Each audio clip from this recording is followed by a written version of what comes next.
Recorded live from Orlando, Florida and Nashville, Tennessee, you're listening to The Dapper Danielle Show, starring Ian Wilson, Clarence Kelly. And now, here's your host, the one and only, The Dapper Danielle. And we're back for another episode of the Dapper Danielle Show. Hello, everybody. I am the Dapper Danielle. I'm joined by Clarence and Ian Wilson. Hello, brothers. How you doing? Amazing. I'm so ready for this show. I literally am a Muppet. There's literally someone moving my mouth for me and doing my voice right now. Are you singing Man or a Muppet as we've been talking about this, and you see the preview of what's to come in this episode? Do you even know the song? I know that one, but I don't know if I could. I couldn't just sing it right now for you. But I do know that song. Okay, Clarence, do you know that song? Yeah, of course. But I also know it's from the worst Muppet movie that was made. So you know, okay. So weirdly enough, it is not my favorite movie to watch. But going back and listening to some of the songs, I'm like, oh, there's some good ones in there. I'm like, wow, they're just as bad as I remember. No, wow, Clarence, that's brutal. no. I did not enjoy the what was it? There was that one, and then there was the one after. No, the movie, Muppet movie. Muppets Most Wanted. Muppets Most Wanted after it was just as bad. No, and I really tried to give him a chance. But have you seen the new Muppet special? I know I watched it with Mom and Dad. Which one? The Haunted Mansion one? That was really terrible? No. Not the Haunted Mansion one. The one that is the Muppet Show and it has Sabrina Carpenter in it. I have not, because I hate Sabrina Carpenter. Clarence, we're starting the episode off on the worst foot possible. Listen, I love Muppets. I love classic Muppets. I love the original Muppet movie, Muppets Take Manhattan, Muppets from Space, The Great Muppet Caper, Muppet Christmas Carol. I love old school Muppets. Modern Muppets, where is just... not for me, I think. See, I think you would actually really like... And so when I watched the new Muppet series with Mom and Dad, Dad got really excited because he's the reason kind of why I even like the Muppets, is all because of Dapper Dad. And we were watching it, and then as soon as you see the curtain rise and they're in the little theater, and then the band is wearing their red velvet suits, or they're mauve type outfits there in the little orchestra pit, Dad's like, oh, it's just like the old show. And so we both really enjoyed it. So I think because there's so many nods to the OG and the original, you might like it. Then you realize they're a sellout. No, I honestly haven't seen it. I mean, I do feel like the Muppets are definitely going. I felt like personally the Dr. Mayhem, Dr. the Electric Teeth? Teeth. Or is it Dr. Teeth and Electric Mayhem? Dr. Teeth in the Electric Mayhem. Yes. You're saying Dr. Electric in the teeth? I know, it's just kind of to that point of the night. Crossing the wires Dr. there. Mayhem and the Electric Dr. Teeth. Mayhem and the Electric Teeth. Also, the band formerly known as Dr. Teeth and the Electric Mayhem. I felt like that show was already a little bit going down the way of, let's bring in some celebrities. Let's make it more. It just felt more like pop culture-y Muppets instead of weird niche our own Muppets, humor Muppets kind of, and so I don't know. I haven't watched the new Muppet special yet, so I can't really speak to that one, but I'm nervous about the way the Muppets franchise is going, because I don't want it to just be, the Muppets are like these secondary characters that are just kind of there to let the celebrity basically perform or be the center. It's I want the Muppets to be the Muppets and then just forget the celebrities. We don't have to deal with them. I can confirm, even though Sabrina Carpenter is the guest, it is the same timing and very similar to the guest appearances in the previous episodes where they were not the main lead. They were not the main focal of the plot, if that makes sense. They were just there. So I do think this timing is good. It's not them running the show. They're definitely guests on the show. And then I personally liked the Electric Mayhem series because I thought, maybe it's just because I love Dr. Teeth. He's one of my dream cosplays that I want to do as a gender bend cosplay so badly. I don't know why. Maybe that might make an appearance at D23 this year, but it hasn't been confirmed yet, but maybe. And I think they really knew their characters and they let them expound and like be present in a modern day. And I think that's why I liked about that one, because they would know all these old rock stars and these random bands and have a hard time living the life of the 70s but trying to fit in the modern life. Yeah. Why are you making that face, Clarence? Why is the head tilted and the arch in the neck and being like, nah? What are your thoughts? I think old Muppets humor was really smart. Yes. And new Muppet humor is not. I think new Muppet humor really relies on pop culture, like Ian mentioned. It's like, it's got to be references. Like, oh, it's funny because I know this thing that they're referencing. Like, even the new Muppet Show, like, the reasoning you gave for why it's good is because it feels like the old. It references, it calls back to the old, but not because the writing was good. No, but just because it has Easter eggs, like, alluding to the old. I don't know. I think it also has very similar pacing and timing, though. It's not referencing these pop culture things. There are pop culture references in it, but that's not the bread and butter of it. I don't know. Okay. But I think I was burned by the last Muppet Show reboot where it tried to be like The Office, and it was just really terrible. When I first saw that series, I did not love it. I didn't love it at first, but I went back and rewatched it about a year ago over on Disney Plus, and I actually really enjoyed it, and I think it was really funny. I don't know, maybe it's just revisiting it now that's like, because that came out 10 years ago, which is crazy, bonkers to think about. That's already how old that series is. It's not the new older reboot, it's a much older reboot already. And I think now that we're further away from it, I don't mind it. I think it's actually pretty okay. I liked it more than the Muppets Most Wanted. I did like it more than that. But in today's episode, what I want to focus on. Yeah, we're just randomly talking about the Muppets. We're just randomly ranting about Muppets. And like, y'all are just coming into this blind. You don't know even what we're getting into. It's just Ian and Claire's already bashing my love of the modern Muppets. Well, 7 minutes in. 7 minutes in. I haven't even mentioned our topic. No, so our topic, though, is I want to talk about, we've been talking about a lot of things that either were in Hollywood studios or were in parks. And yesterday we talked about, or not yesterday, in the last episode, not yesterday, feels like yesterday. In the last episode, we talked about how there was almost a Dick Tracy theme park. Or not theme park, a land within Disney's MGM. There could have been a theme park. There could have been a theme park. Experience? The Dick Tracy experience, attraction, and so much more could have been possible. Well, where Dick Tracy maybe would have gotten a ride in a small land, the Muppets were planned for so much more. And as we were doing our research on this and thinking about it, and like that peak timeline, that late 80s Muppets, where it was like just peak Muppetdom. I don't know what the verbiage for the Muppets Muppet Mayhem. For that. Muppet Mayhem would have been. I look at these concept arts and I just get angry because I'm like, we could have had this. This was a thing. This is genius. Why didn't we move forward with it? I can't believe it. Is literally my entire time as I've been going through half of this. And I might get a little, I don't know. I'm pretty tame, honestly. But, well, not when it comes to Muppets. So your warning. So this is the warning that you might get a little heated in this one. Is that what you're saying? Heated. I don't know. We'll see. We'll see how this goes. You might get two different sides of Danielle right now on this. It could either go one way or the other. So I'm just pre-warning y'all before we continue further into the episode.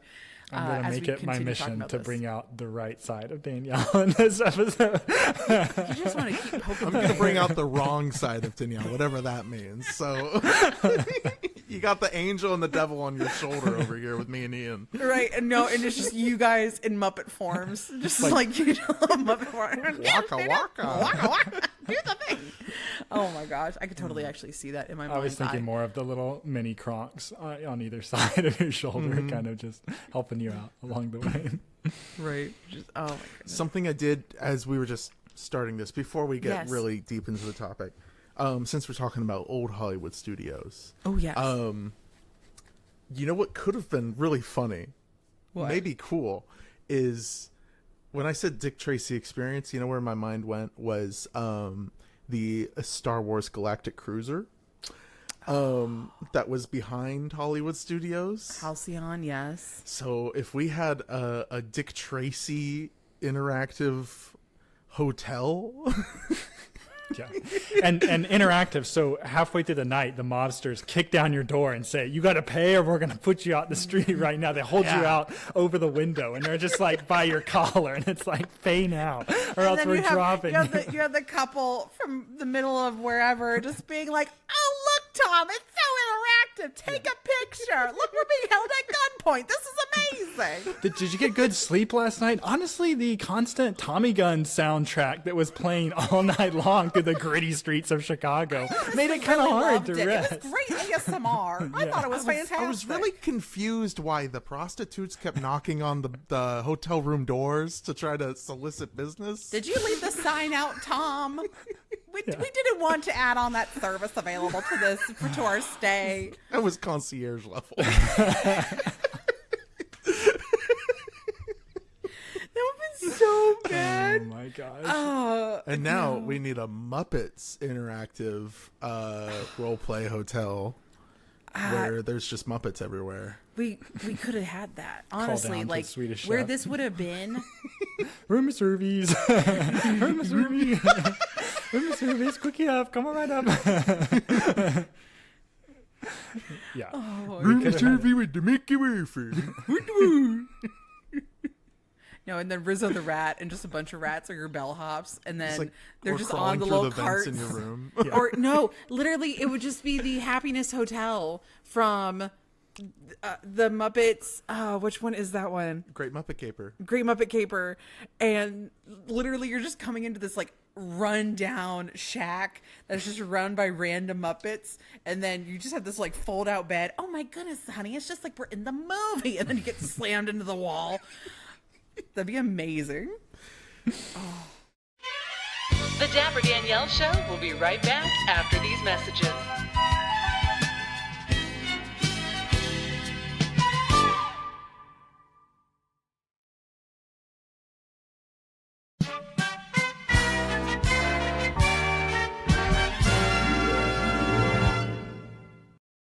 Okay, so well, actually, before we get into this, I do want to know, what is everybody's favorite Muppet movie?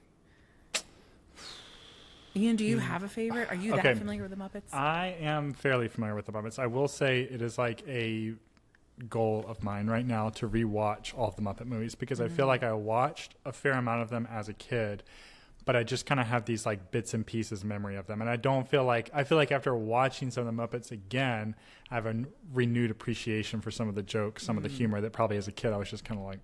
There's some good jokes that go right over your head. That I feel like as a kid, I loved watching Muppets Treasure Island, which I know is like a little bit of a wild card pick, not necessarily everyone's favorites, but that's like the one where I think about like childhood Muppet memories. It's always Muppet Treasure Island. It's currently celebrating its anniversary this year. I think it's 25th or 30th, one of the two. And they're doing like poster art that they're posting every single week over on the Muppets Instagram pages. I love that. Yeah. What about you, Clarence? I think I would have to say Muppet Christmas Carol. A beloved classic. I think a lot of people would agree with you on that one. Although the only thing I don't like about Muppets Christmas Carol currently on Disney Plus, they cut out the whole love song or the breakup song. They need to put that back in. The whole thing doesn't make sense. I watched it this last Christmas on Disney Plus. Because you have to go to the bonuses section. That's dumb. I should be able to watch the movie with the thing in there. There's no reason why we live in the 21st century. If you have extra content, just put the extra content into the video. There's no theatrical release, restrictions here. Like, it's Disney Plus. People literally watch 4-hour movies on Disney Plus. Like, put in a 3-minute song. And it doesn't make any sense to me either. The thing that kills me is the whole end melody makes zero sense. It actually comes out of left field if you don't have that song. It's like, why are we singing this whole Why is callback Rizzo randomly crying? Yeah, it makes no sense to call back to the love song because it's like, well, there's no loss that now you're finding the love restored by your community. So it completely shoots the movie in the foot. unfortunately, by not adding in those 3 minutes. So that's my biggest bone to pick with it. But I do love A Muppet's Christmas Carol. So for those that do not know, or maybe you're like Ian and you didn't realize, or you didn't see any of my previous content about this in the past 5 years, when you go and watch it on Disney Plus, you have to go to the bonuses section. There's one tab to be able to watch the song by itself, and then the second one is the entire movie with the song still in it. So those that now you know, and now you can watch it correctly. Don't just press play. You got to go make sure you do your due diligence to get into the right link. But yes. I knew that. Sorry, Ian.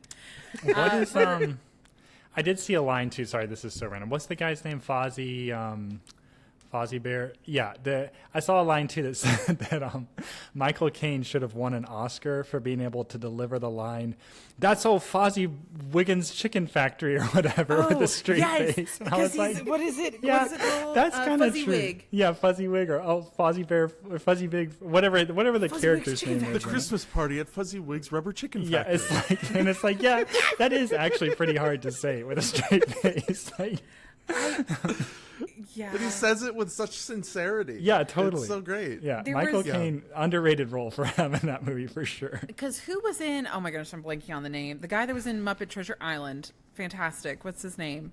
Played. Oh my gosh, what is his name? Give me Hold some. on. Which character in The main guy, the one that Long John Silver? John Silver. Oh my gosh, who played John Silver? Guys, do not come after me. You know I should know this off the top of my I'm head. coming after you right now. Okay, thank you. Tim Curry. Thank you. How did I mess that up? Okay, Tim Curry. Like, there's a meme of the two of the main actors, right, for Christmas Carol and Tim Curry, and it's how they perceive themselves with the Muppets, right?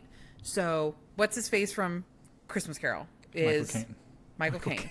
Michael Caine treated the Muppets as fellow actors, and that's why he was able to do this so professionally. And then you have Tim Curry, who did such a good job because he saw himself as a Muppet, and that's why both of those movies did so well. I'm just imagining Michael Caine, sitting across from Kermit the Frog, being like, I'm kind of a method actor. I kind of want to learn more about who you are, Kermit, as a person. Oh, well, I just try to be nice to everybody and I'm from support Louisiana. everybody on the set. And I do like to have about 5 flies with my coffee in the morning. Just like that. I totally see that. yeah. And I love Tim Curry's, there was an interview that keeps recirculating, and it brings me so much joy whenever I see the clip, is he's asked in an interview, who's the woman that got away that you worked with? And he said, Miss Piggy. He's like, Legendary. Yeah. And if you don't know who Tim Curry is, he's famous for his role as the Rat King from Barbie Nutcracker. Yes.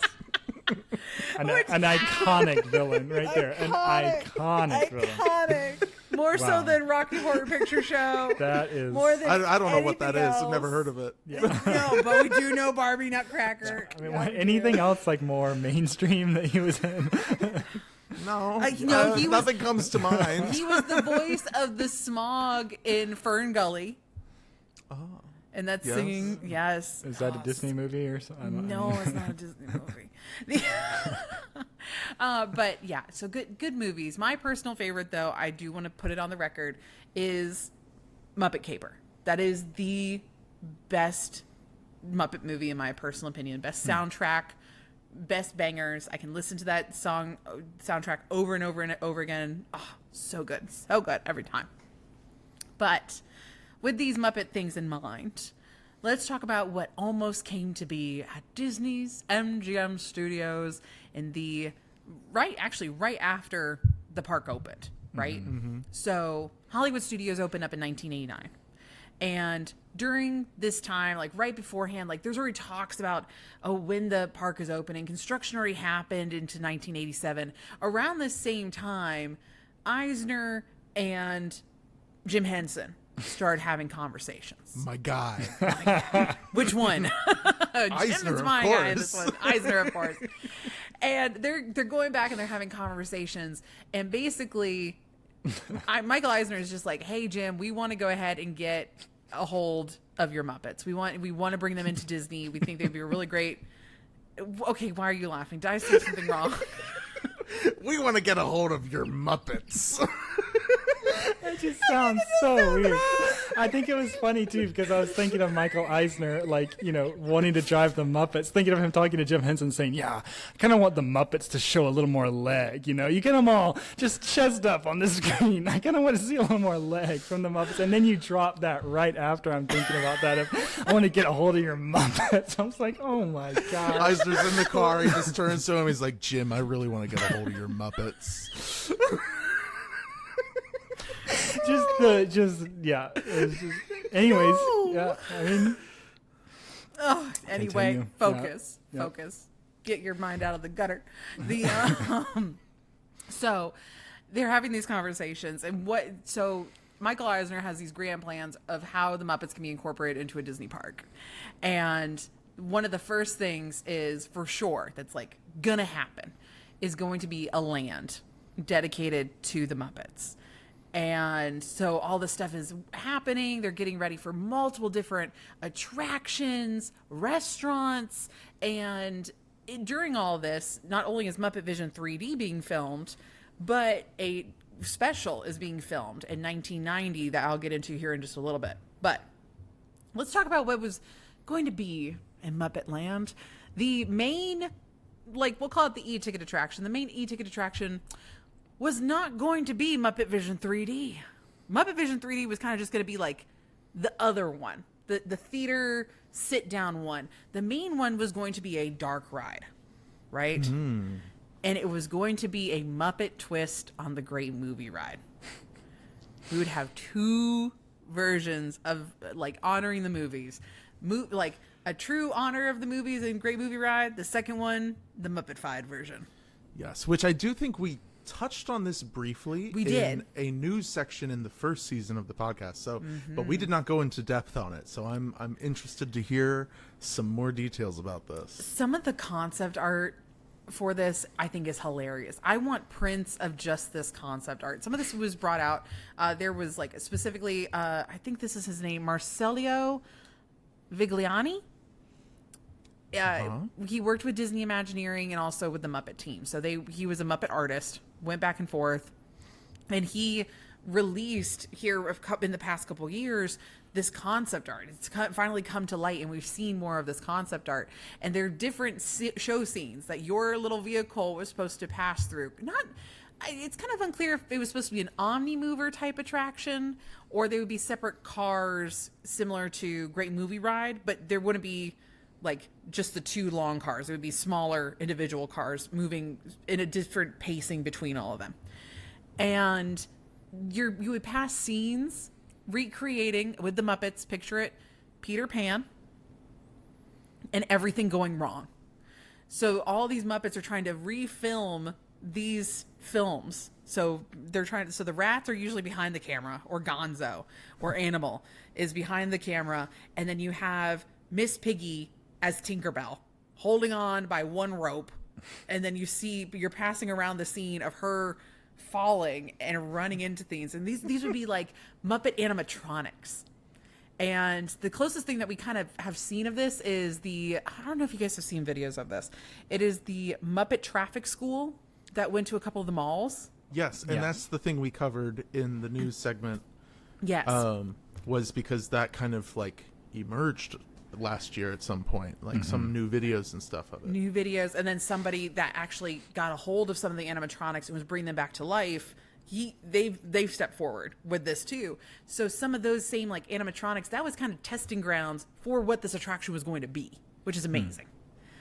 And so Peter Pan, scenes of Frankenstein, so of Fozzie Bear, well, not even Fozzie Bear. I think it was the Sweetums was supposed to be Frankenstein. Fozzie was the one connecting the cord and being electrocuted. And then you have Miss Piggy, I think, was the bride of Frankenstein off on the side, which I think is fabulous. I think you mean Sweetums was Frankenstein's monster. Oh, yes, that's what I meant. Yes. And I think Gonzo was supposed to be Frankenstein. Dr. Frankenstein. Dr. Frankenstein. Let's play Mr. Dr. Professor. Let's play Spot, the literary critic. One of my favorite concept art pieces, though, that released is a laser space theme room. So all these different rooms were supposed to be themed after different genres of movies. So you would have like westerns, romances, adventures, musicals, and then also space and sci-fi, because that's the same thing that's over in Great Movie Ride. So it was going to be, you would pass through a laser fight with the Swine Trek and Pigs in Space, and they would be fighting a giant ship of pie rats. Space pirates. So they were a giant pirate ship in space, but they were all rats. Amazing. I'm like, hilarious. I love the punniness. I want this in my life. And so I see this concept art. I'm like, we could have had this. This looks amazing. Would have been a fun ride. I think this would have been a really great one. Oh, yeah. 100%. I think I could totally see, though, maybe it's just with our current state, if we can't keep the nice animatronics that we currently have running, could you imagine this in a current disrepair of what we're currently facing in the parks? I don't know. The nice thing about Muppets is they don't have skin. You know what I mean? Like, I feel like human animatronics have got a really, like, it's more complex to do, like cheek muscles and Muppets, I feel like even when you think about the traffic one, they have like, Muppets just kind of just kind of like running around, swinging their heads around. And then an open moment. Yeah, they're not really super like refined movements, because that's kind of in character for them, is to be more jerky and kind of, doing the little Muppet kind of around the screen, So I could see that. If you watch the new special, you would know that Rizzo's hit song, which is amazing. He sings, what is it, Blinded Lights? He sings it in the new show, and all the rats are dancing. They're literally just on sticks, and so they're just kind of like shaking violently, and I love it so much. He could do a Super Bowl halftime show with that song. Yes, honestly, that was my Super Bowl halftime. I mean, I loved, don't get me wrong, I loved what's his face, Bad Bunny. I loved his thing, but also I would gladly take a Rizzo moment. Ian is referencing when The Weeknd did the Super Bowl halftime show. I know. But what the Muppets in a halftime show would be so awesome. Or just have their own halftime show. The Dapper Danielle Show will be right back after these messages.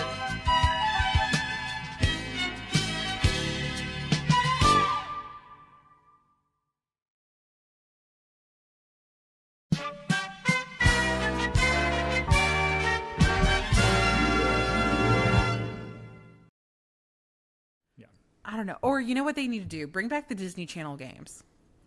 And throwback Disney Channel kids. There's the Disney Channel games of all like the stars and stuff. So you do that. And then to get the older audience to go back in and watch this again, not only are you referencing Disney Channel games, bring in the Muppets as the halftime show. Again, we're just falling back on references. Okay, you're right. Yeah. Well, what about Modern Muppets? So again, we had Muppet Vision 3D. We had this other dark ride that was supposed to be of this great movie, Muppetland. It never actually it went through varying different names, but I think it was Muppet Movie Ride was the one that's used on most of the concept art descriptions. Mm-hmm. So from there, we were supposed to have restaurants. And we ended up having 2 restaurants over there next to Muppet Vision 3D. We had Mama Melrose, and then we had what originally was Pizza Planet, and then it became Pizza Rizzo's, which is funny because that's kind of what was suggested in the original concepts in the 90s. So the first restaurant is what was supposed to be before Mama Melrose. It was going to be, it went by a couple different names also, but the one that is most commonly referenced is Great Gonzo's Pizza Pandemonium Parlor. A fabulous name. And it was going to be a sit-down restaurant that, of course, served Italian food, primarily focusing on pizza. And the design was planned to be reminiscent of a New York Italian-style restaurant, of course, with the Muppets being part of the waitstaff.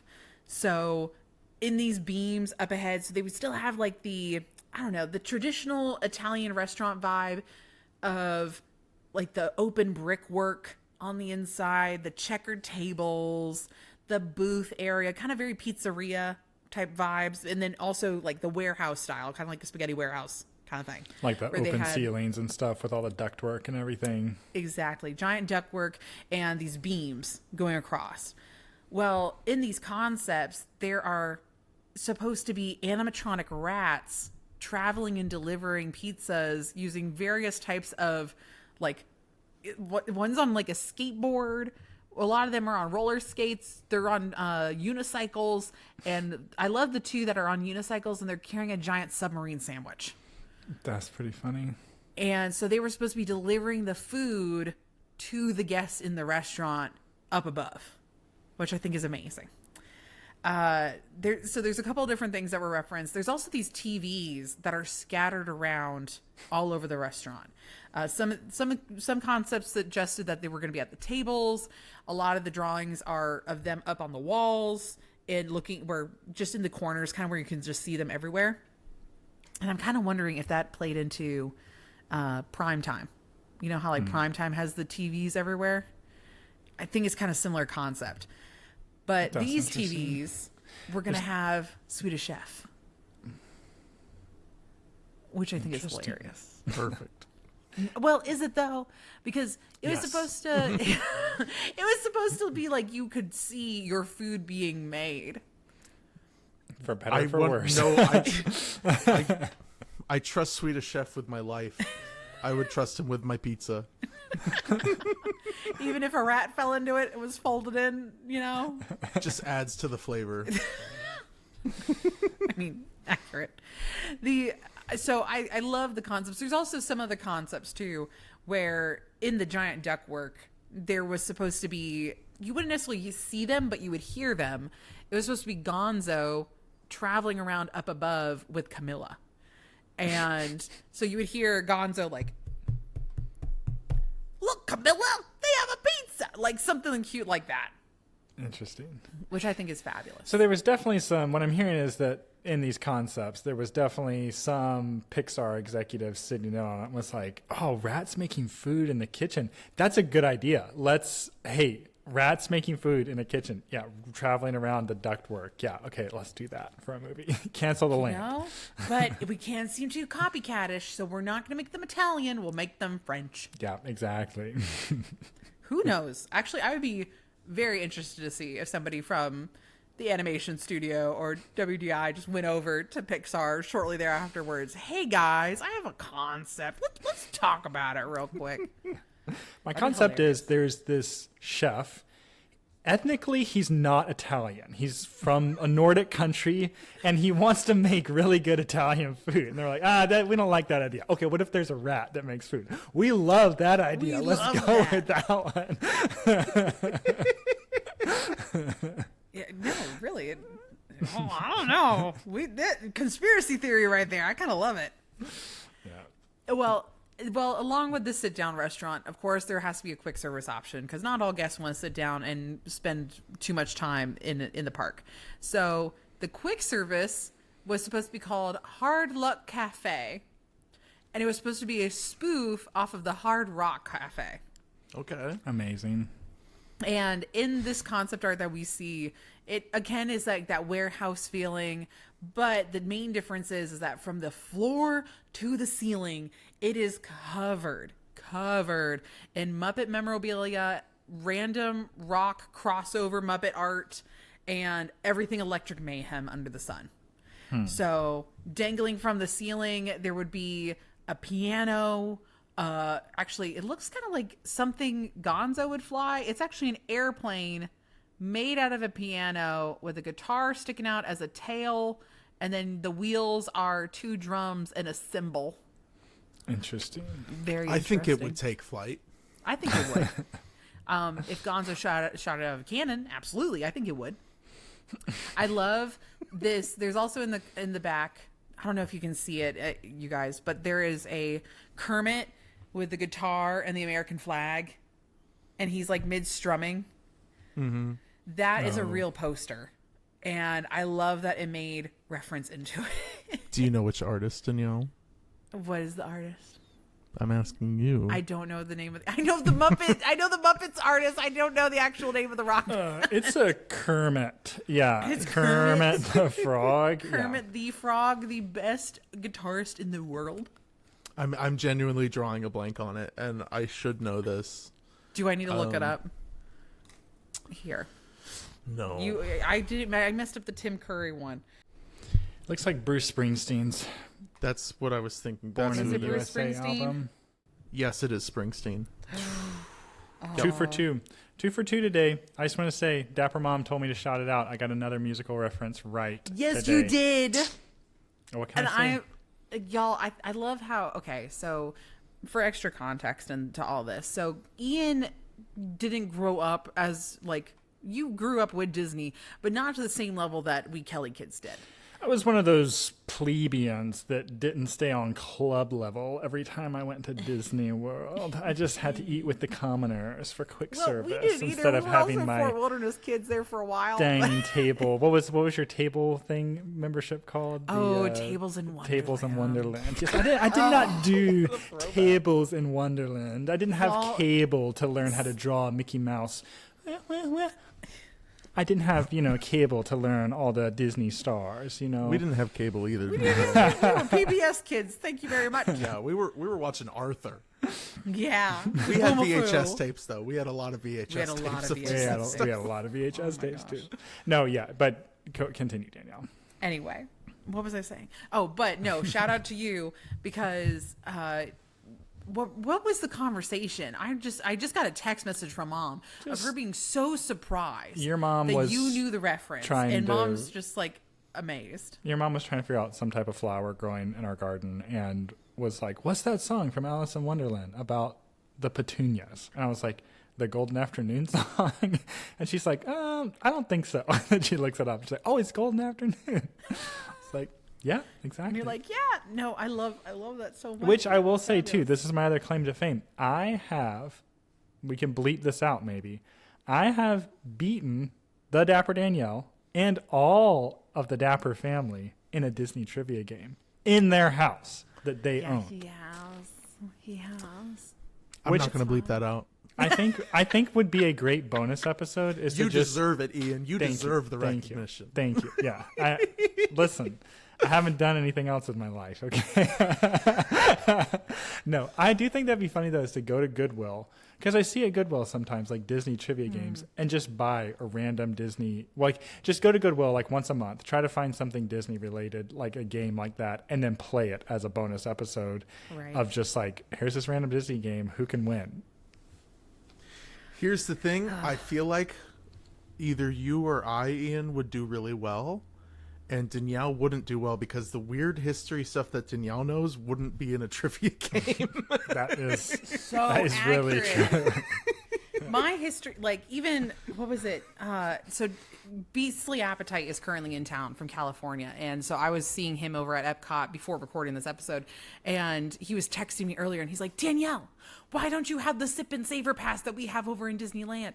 And he's like, I'm going to write a strongly worded letter to Disney. And so I'm like, dude, it's because all of our booths are operated by third parties. And so since they're not owned by Disney like they are in California, that's why. So my random obscure information, which is great for park life and explaining the logic behind it, is never going to show up in a trivia game. I understand. Oh, goodness. It Anyway, still makes but for good yes. marketing to say, I've beaten the Dapper Danielle in trivia. But that's the poster. Wow. I'm Bruce showing- Springsteen looks a little different than I imagined. He does, but this is the Muppet version of Bruce Springsteen. He's looking a little green in this one. But I love that poster was referenced.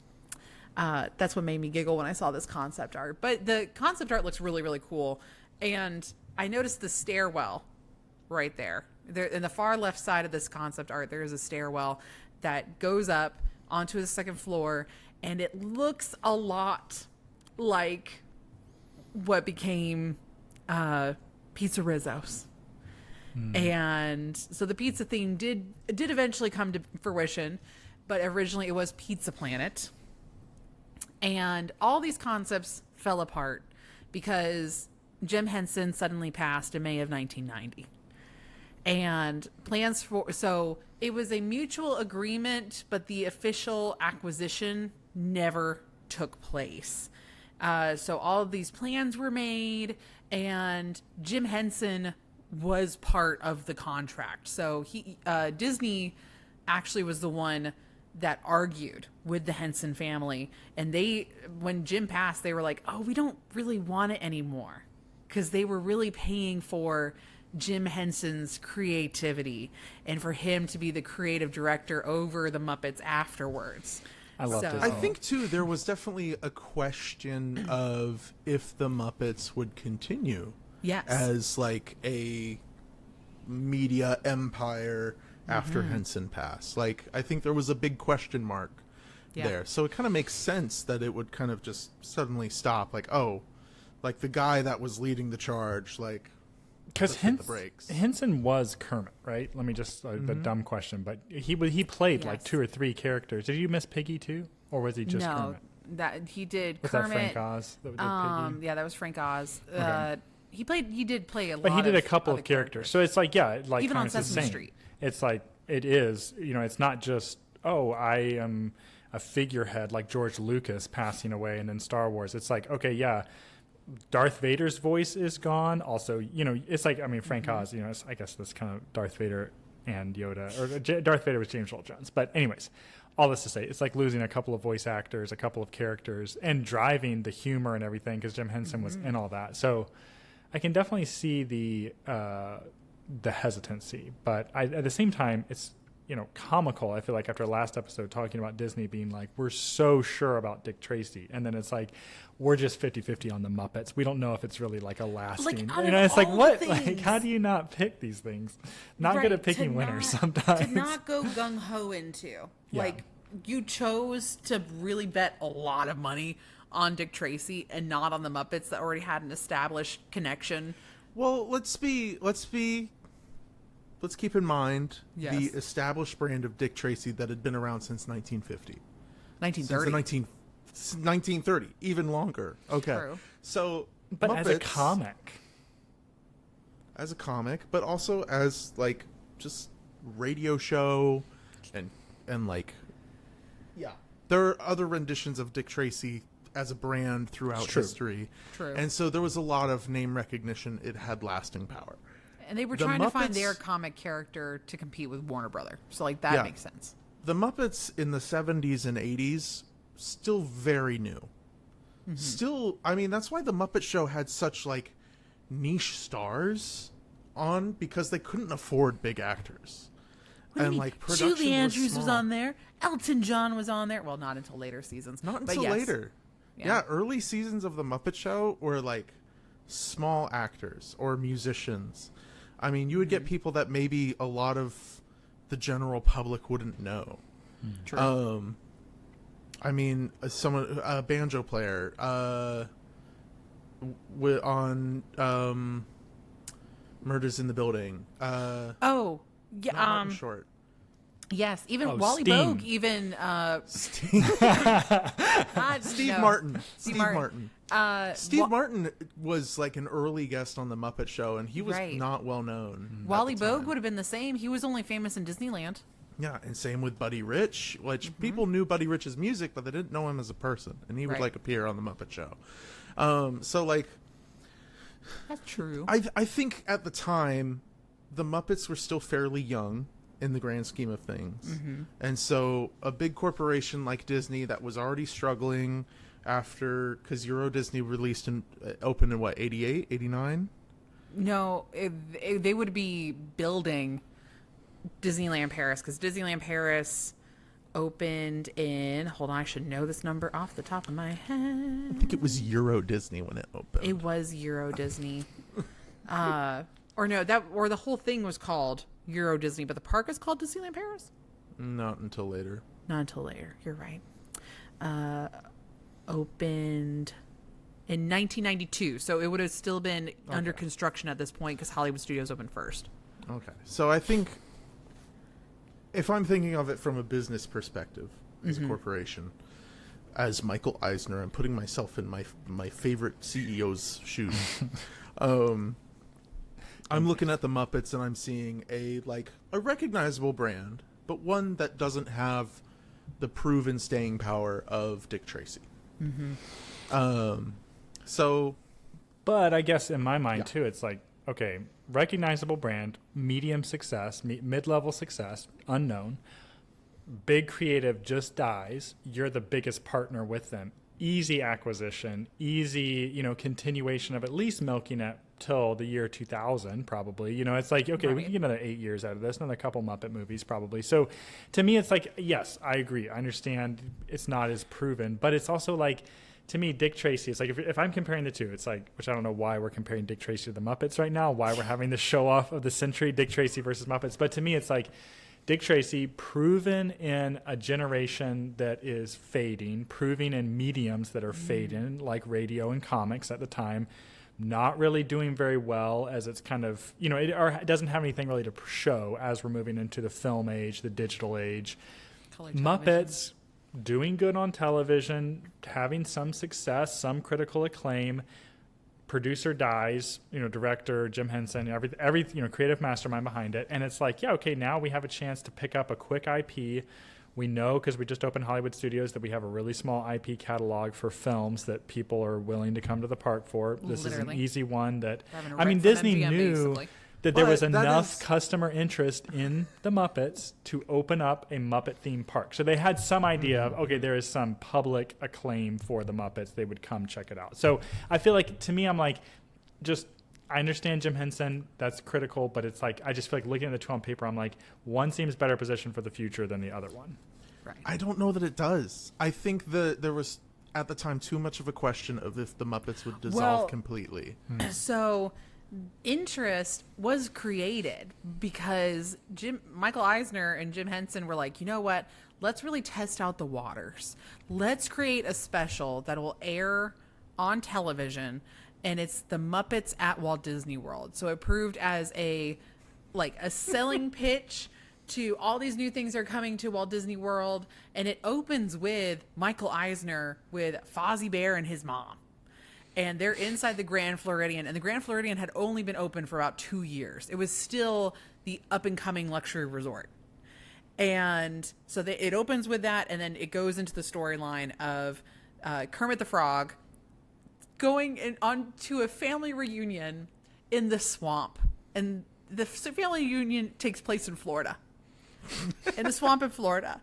And the Muppets are like, the rest of the whole gang is there. We have Beaker, we have the Electric Mayhem, you have Miss Piggy, Bean Bunny, Rizzo, and they're all like, why are we here? This was the worst decision ever. And so they get lost, and they're like, Kermit, you are in the backyard of Walt Disney World. I can see the castle from here through the swamp. Why don't we just go to Disney World instead? So that's what they do, is that they go to Disney World. They basically break into the park. And then this one bumbling security guard comes after them. And they all, and I don't love this about specials, is that the Disney specials are like, okay, yeah, I'm going to go to Big Thunder Mountain. But they're pictured in Hollywood Studios where they start. Mm-hmm. So it doesn't make sense on some of the things. You know what else did that? Is the Full House Disney special. Full House did that. Most specials do that. Agree. Most specials that tie in the Disney parks do that for some reason. They'll show scenes from different parks and make it feel like it's all one. Right. And but it's kind of cool because when they go around to, because of course Animal Kingdom's not open yet, they go around to Magic Kingdom, Epcot, and Hollywood Studios. And it is a great visual time capsule of these attractions and of these things. So if you guys have not watched it, it just, at the end of, after listening to the episode, go and look it up on YouTube. There's recordings of it out there. It's just the Muppets at Walt Disney World. And If I can find it, I'll throw in the show notes. Oh yes, and the throw it in the link. description. Everybody loved that for the other one that you did of the sing along, and great remarks on that one. So the Muppets were kind of the original Disney influencers. People were fine just watching them go to the parks and ride the rides. It was Literally, like, yeah. this is fun entertainment. Honestly. I would love, and I will actually be doing this. There's a scene, and I talked about this in a TikTok, of Miss Piggy riding Big Thunder Mountain and just screaming her head off. I'm going to recreate this cosplay look when Big Thunder reopens, and I will be recreating this scene for scene, and it's going to be fantastic. Legendary. So I have that planned. And there's a couple other things that I'm like, ugh, are just so great. Because, okay, one of my favorite songs and why I love Gonzo and Camilla, and they really are the healthiest relationship in the Muppets. I've talked to you about this, right? I wouldn't say healthiest. Healthier than Kermit and They Miss are Piggy? a relationship in the Muppets. Okay. Healthy is a quite a It's a- strong definition of the It is a relationship. beautiful relationship between a chicken and a whatever. I don't know. Gonzo is a little bit of a flirt with some of the other chickens going around.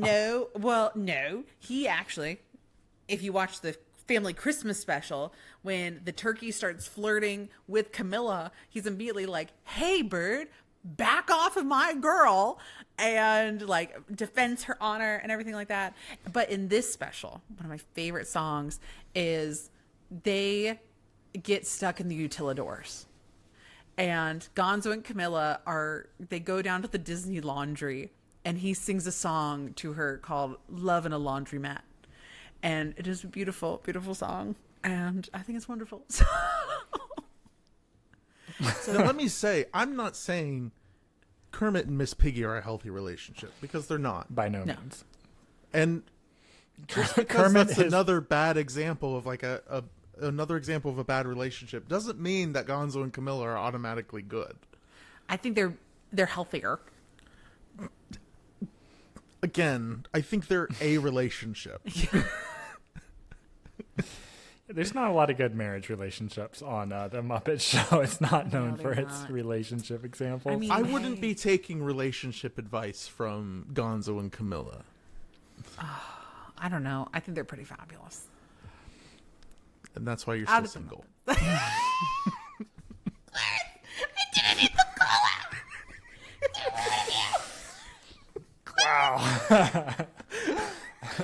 All right. So next week with me and Danielle on the Dapper Danielle Show, it's going to be a two-host model from here on out. Good job. Can't take you anymore. How dare you? No, but maybe there's some deep psychological I'm reasons sorry, behind Danielle. that. That was It's too. fine. It was too easy. It was too low easy. hanging fruit. It's fine. I understand. But you need to go. So y'all need to go watch the special though, because at the very end, because Kermit keeps arguing with security that he knows Mickey Mouse and that they are best friends, right? They walk into an office that is supposedly on the second floor of a Hollywood Studios where Mickey's office is, and they interact with an animated version of Mickey in the most 90s outfit imaginable, and That's it phenomenal. is magical. That is kind of I haven't hysterical. seen this. I can't believe I haven't seen this. It's so great, and it ends with Miss Piggy's trying to put her handprints or footprints into the Hollywood like the stars area over there by the Chinese theater, and it ends as the park is closed and a slow pan of her stuck in the concrete, just saying, "Help! Somebody!" Aren't Mickey's? Isn't Miss Piggy? Like she has something over there. Kermit or had does. something. Kermit does. Okay. Kermit does. I don't believe Miss Piggy does not. No, she does not. It's only Kermit. Not in front of 'cause- the Chinese theater. No, Jim Henson's hands are there. Kermit's Gotcha. are- Okay, or that's what I'm Kermit's are. thinking of. Yep. Anyway, but that special released just a few days before Jim Henson passed. So it was kind of going to be like a, hey, let's just see how well this special does. And then it was going to lead up to the build-up announcement of the Muppets are officially coming to Walt Disney World. and possibly even eventually to Disneyland. And it all fell through shortly afterwards. He thought it was so bad. He watched it and was like, that was so bad. I am going to pass away I now. actually think it's great because then you also see the Electric Mayhem go on a world tour around World Showcase. That's amazing. And they perform a song in the countries in Epcot. Swedish Chef is giving away hot sauce and doing taste testings of tacos in the Mexico Pavilion. The guy really doesn't know where he's from. He does not. He's multicultural. He is multicultural. He literally He's is a world Epcot. traveler. But yes. He can cook any cuisine from any country because he's just that good. He is. He's the amazing. Gordon Ramsay of Muppets. Oh, Chef, I'm so sorry. Oh my goodness. Stop, please. You're hurting my feelings. Oh, idiot sandwich. Is that what you're referencing with your hand? An idiot sandwich. I'm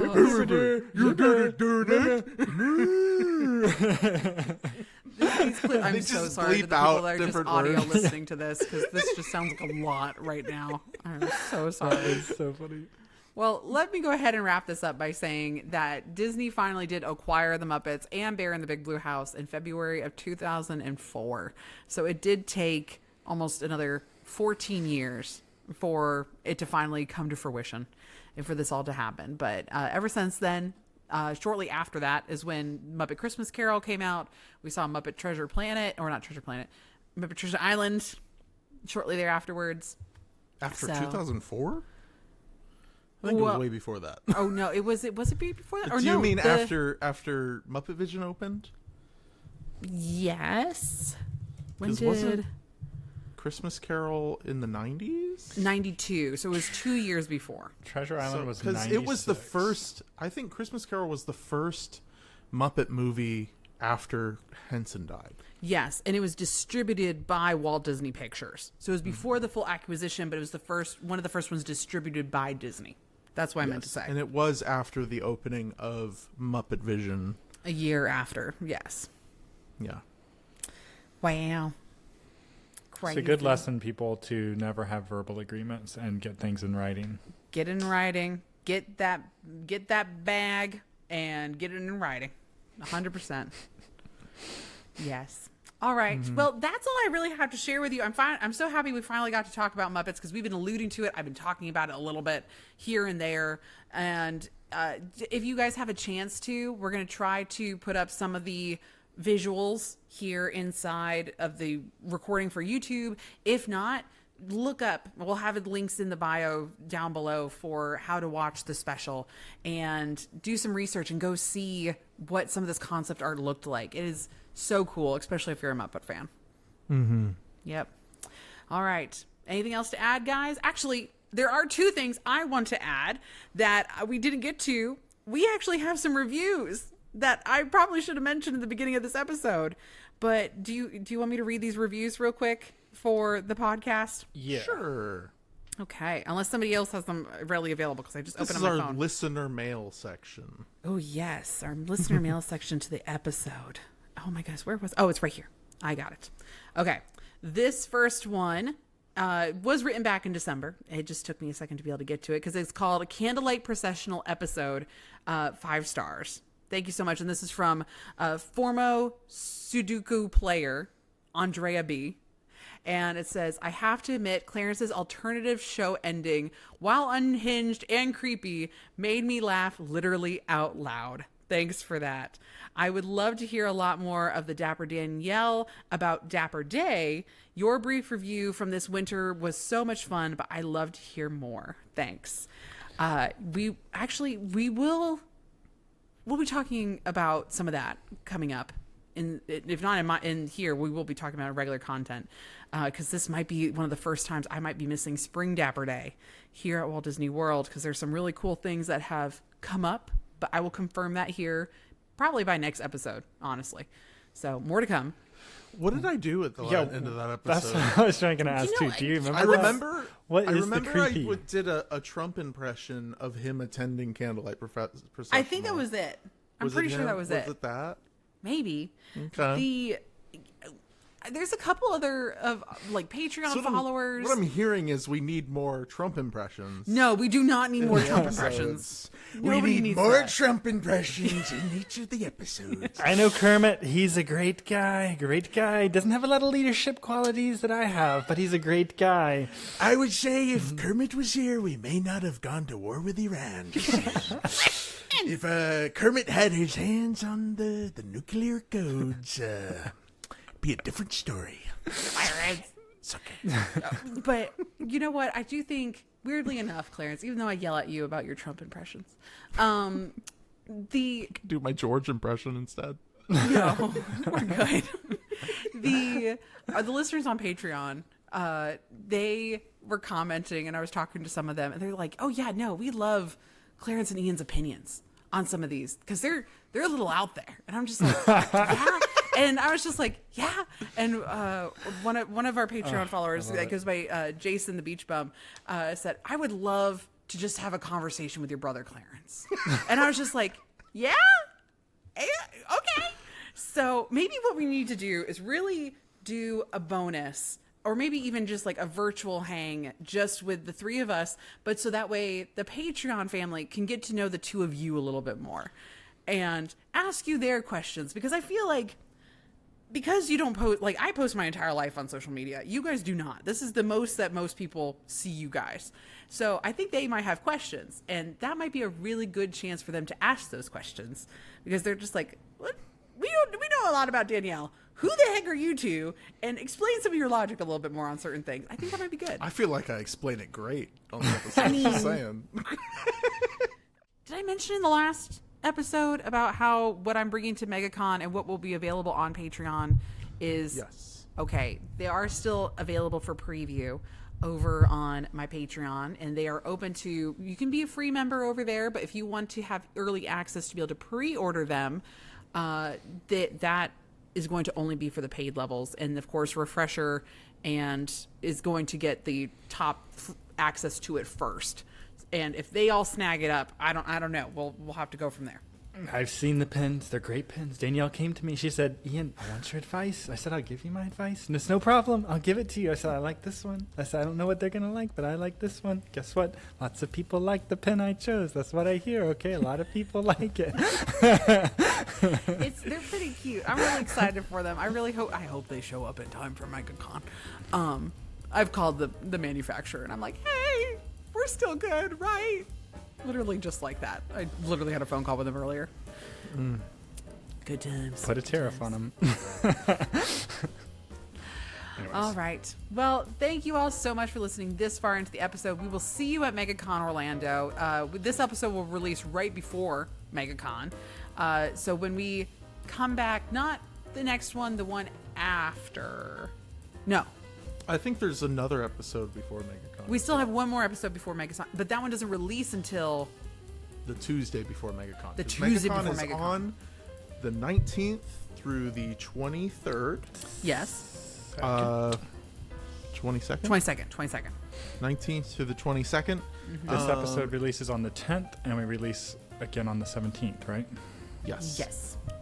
So we have this episode and one more, but if you have not got your tickets to MegaCon, you should get your tickets to MegaCon and come see us and say hello and come to our panels and buy Danielle's merch. We're going to have some exclusive merch that maybe you can't get anywhere else. It's true, because once they're gone, I probably will not be reordering it, so it'll be a once-in-a-lifetime thing.